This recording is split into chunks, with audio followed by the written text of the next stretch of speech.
Panelista en el seminario Memorias Políticas en Perspectiva Latinoamericana, la socióloga Elizabeth Yelin señala que las memorias son un campo de luchas y disputas por el sentido que se le da al pasado.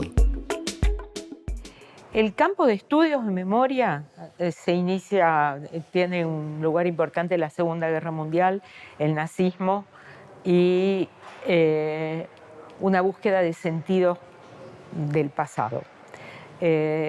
En América Latina sí es verdad que como campo de estudios vinculado a pasados recientes de conflictos políticos violentos, de situaciones límite, se inició más alrededor de las dictaduras del Cono Sur.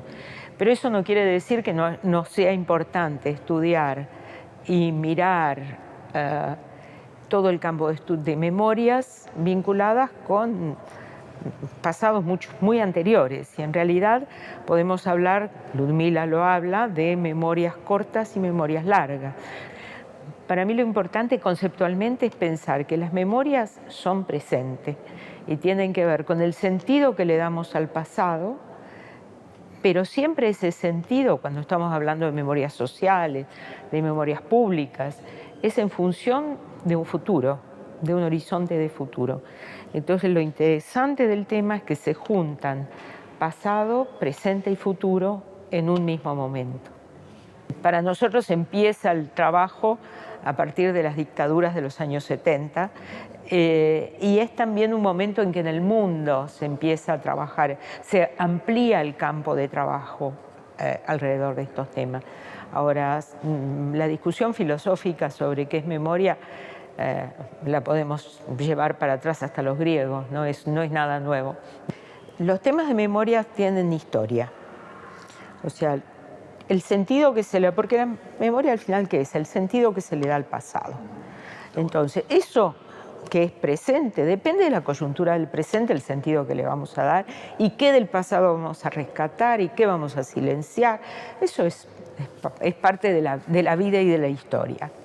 Para llevar adelante, o sea, una de las grandes innovaciones de la década de los 70 en el mundo fue la prevalencia o la entrada importante de la interpretación en términos de derechos humanos y violaciones a los derechos humanos. Gente victimizada,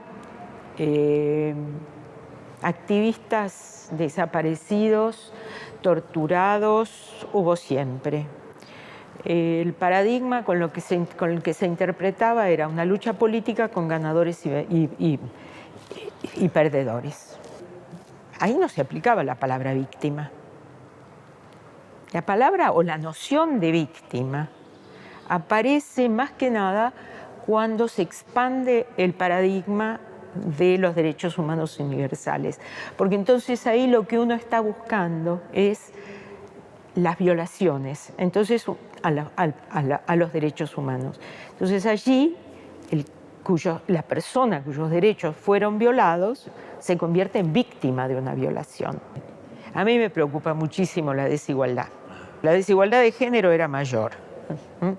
La desigualdad étnica yo creo que era mayor, la que era la desigualdad del coeficiente de Gini entre ricos y no tan ricos y pobres.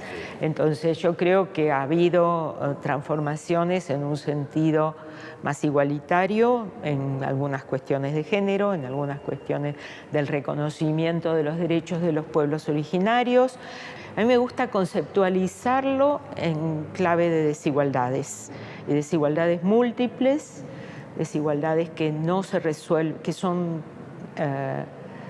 interrelacionadas, que no se pueden pensar en países o en naciones, sino que hay que pensarlos en términos globales. Porque hoy en día la mayor desigualdad que uno puede imaginar es el lugar donde uno nace.